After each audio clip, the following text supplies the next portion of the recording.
Hello and welcome to the special podcast series of the CREDAI Vadodara property show 2025। जैसे मैं पहले भी कई सारे बेहतरीन रियल एस्टेट डेवलपर्स से बात कर चुका हूं, बहुत ही इन्फॉर्मेटिव बात वडोदरा शहर को लेकर जानने मिली है और आगे भी जानने मिलेगी। I now have the co founder of Kamakshi group mister Manoj Bhimani. કેમ છો sir and welcome to my podcast. કેમ છો આશીષભાઈ? સર તમારી જર્ની બહુ ઇન્સ્પિરેશનલ રહી છે, બહુ પ્રેરણાદાયક રહી છે, તો એ બાબત થોડી વાત કરો। કામાક્ષી ગ્રુપ 2015થી જી મેં સ્ટાર્ટ કર્યું. જી 2025 આ ચાલી રહ્યું છે. જી છેલ્લા 9 વર્ષમાં કામાક્ષી ગ્રુપે 7 પ્રોજેક્ટ કર્યા છે. જી મેં જ્યારે પહેલો પ્રોજેક્ટ સ્ટાર્ટ કર્યો જી એ મારો ફર્સ્ટ એક્સપિરિયન્સ હતો. એની પહેલાં કોઈ પ્રોજેક્ટ મેં કરેલો ન હતો. બરાબર બરાબર પણ જે બાંધકામ ક્ષેત્ર છે એમાં હું પહેલેથી જોડાયેલો હતો. જી મેં મારી લાઈફની શરૂઆત બાંધકામ ક્ષેત્રથી જ કરેલું. અચ્છા હું જે બી આ ચણતર પ્લાસ્ટર આરસીસી વર્ક છે એ મેં જાતે કરેલું છે. અચ્છા એ લેવલથી લઈ પછી એ કામ પપ્પા લેબર કરતા હતા. હા હા પપ્પા જોડે એ કામ શીખ્યો. પછી ભાઈ એક સ્ટુડિયોનું કરતો હતો, એની થોડા વર્ષ સ્ટુડિયોમાં રહ્યો. હા પછી એવું થયું કે ભાઈ મારે કંઈક નવું કરવું છે જી અને આ બધું ડેવલપિંગ જોતો જ હતો બરોડાનું. તો એવું થયું કે હું પણ એક પ્રોજેક્ટ હિંમત કરીને સ્ટાર્ટ કરું ને ત્યાંથી કામાક્ષી ગ્રુપ કરીને મેં પહેલી સાઈડ મારું કામાક્ષી ત્રિપ્લેક્સ હતી, જી એમાંથી મેં કામાક્ષી ગ્રુપ નાખ્યું. પછી જેટલી પણ અત્યારે સાઈડો થાય છે એ બધી કામાક્ષી ગ્રીન છે, કામાક્ષી હાઇટ છે, કામાક્ષી હાઈરાઇઝ છે, કામાક્ષી કુંજ છે, જી કામાક્ષી એવન્યુ છે, કામાક્ષી એવન્યુ 2. ફર્સ્ટમાં કામાક્ષી જ રાખું છું. હા અને કામાક્ષી ગ્રુપથી જ્યાંથી પહેલી સાઇડ સ્ટાર્ટ કરી હતી કામાક્ષી ગ્રુપ નાખીને આજની તારીખે હા આપણી કામાક્ષી ગ્રુપના નામે પ્રોજેક્ટ ચાલે છે. બરોબર. સરસ સર, સરસ, બહુ જ ઇન્સ્પિરેશનલ સ્ટોરી છે સર। હમણાં રાઇટ નાઉ કમાક્ષી ગ્રુપના કેટલા પ્રોજેક્ટ્સ ઓન છે સર, ને તમે શું લોન્ચિંગ ફેઝમાં કરવાના છો? અત્યારે કામાક્ષી ગ્રુપમાં 2 રેડી પોઝિશન પ્રોજેક્ટ છે. એક કામાક્ષી હાઈરાઇઝ છે, એક કોમર્શિયલ કામાક્ષી કુંજ છે. જી અને અનખોલમાં અમારો એક કામાક્ષી એવન્યુ કરીને પોડિયમ પ્રોજેક્ટ ચાલે છે, જે ground parking, first parking Mumbai lifestyle project છે, જી જી જે અમે આખો પૂર્વ પટ્ટામાં અલગ જ તે ડેવલપ કરી રહ્યા છીએ અને બધાને ખૂબ સારો ગમ્યો છે. એમાં બુકિંગ બી સારું છે. 1 વર્ષથી લોન્ચ કર્યું એને અને 30 to 35% બુકિંગ છે આજે. Very good.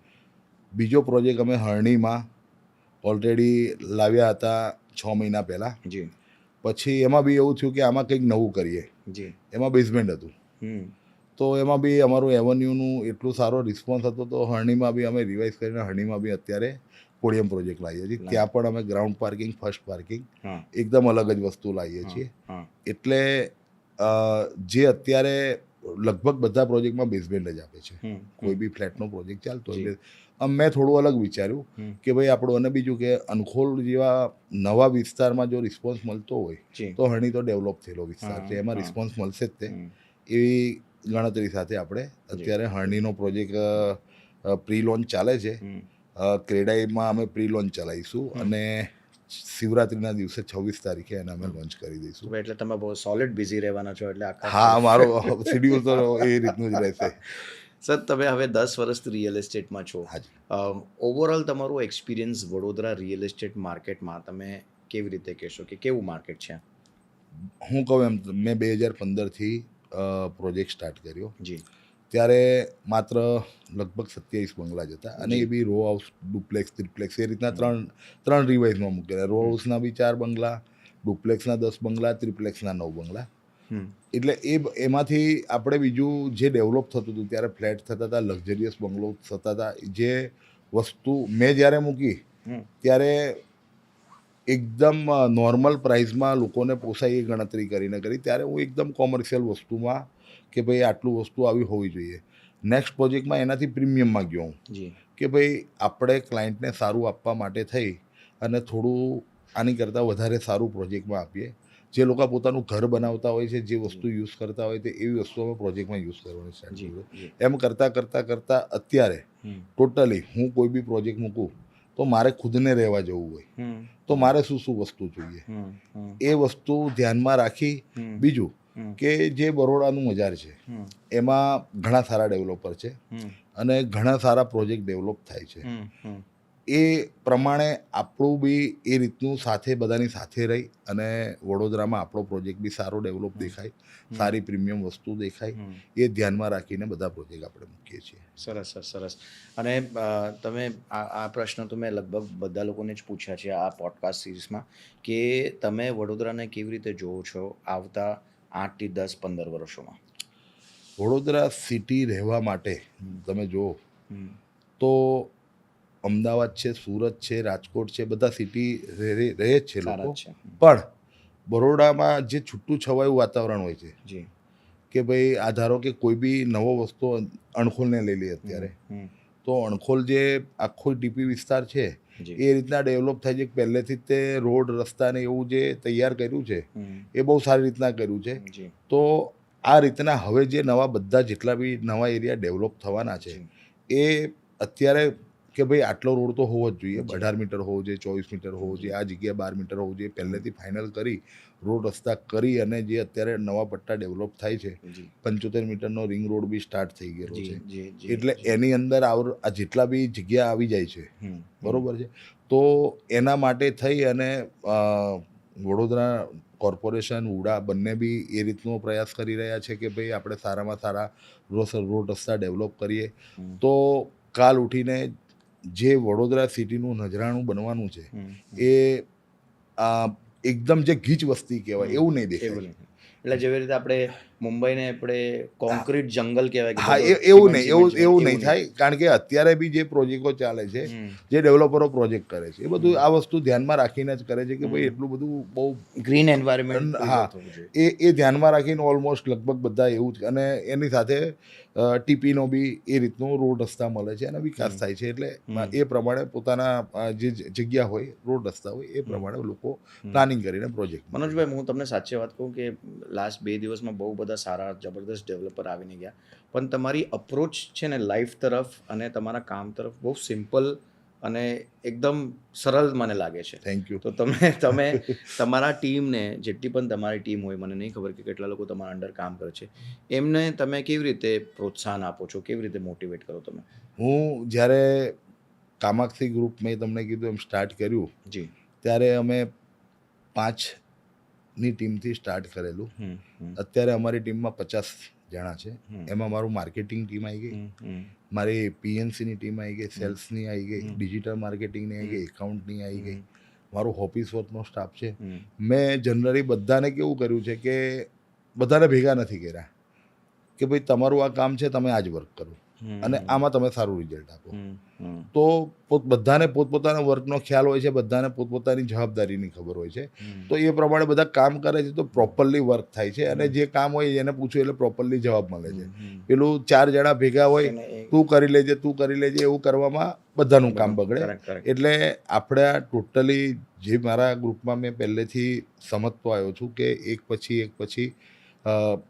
હું જવાબદારી ટીમને સોંપતો ગયો કે ભાઈ આ કામ છે તમારે કરવાનું છે અને આ કામમાં મને રિઝલ્ટ મળે, તમે અટકો ત્યાં મને કહો, હું તમારી સાથે છું. એ લોકોને એ રીતના હિંમત આપું છું એટલે એ લોકો ક્યાંય અટકતા નથી અને કંઈ બી કામ હોય તો એમની જોડે ઊભો જ રહું છું. હવે આપણે જે 4 દિવસનું ટેગલાઇન પણ આપણો એવો જ છે, જબરદસ્ત પ્રોપર્ટીનો મહાકુંભ, જે 20 તારીખથી 23 તારીખ સુધી. તો આનાથી જેટલા એન્ડ યુઝર્સ હોય, જેટલા લોકો એક્ઝિબિશનમાં આવશે, પ્રોપર્ટી શોમાં આવશે, અથવા જે ઇન્વેસ્ટર્સ હોય, તમારા હિસાબથી મનોજભાઈ એમને શું બેનિફિટ મળી શકશે?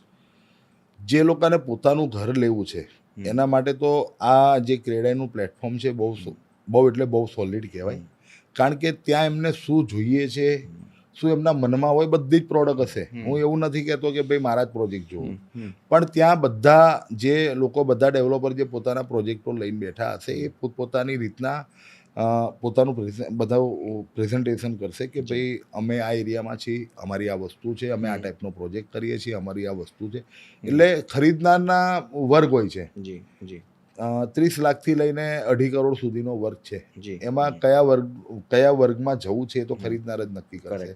આપણને કહે કે ભાઈ અમારું બજેટ આટલું છે તો તમે આ વસ્તુ લઈ લો, તમને કાલ ઉઠીને આમાં આટલું રિટર્ન મળશે એવું આપણે કહી શકીએ. કારણ કે નેક્સ્ટ અમે જે પ્રોજેક્ટ કમ્પ્લીટ કરેલા છે એનું અમે એમને રિઝલ્ટ બતાવી શકીએ કે અમે જે મારો ધારો કે મારો હરણીનો પાસ્ટ પ્રોજેક્ટ છે, પ્રોજેક્ટ્સ. હા. મારો હરણીનો પ્રોજેક્ટ છે એ મેં જ્યારે સ્ટાર્ટ કર્યો તો 2020-21માં, તો 3 BHK સ્ટાર્ટિંગ પ્રાઇસ 60 લાખ રૂપિયા હતા. આજે હરણીમાં 3 BHK એ 1300નો કાર્પેટનો 85 to 81 પ્રાઇસ છે.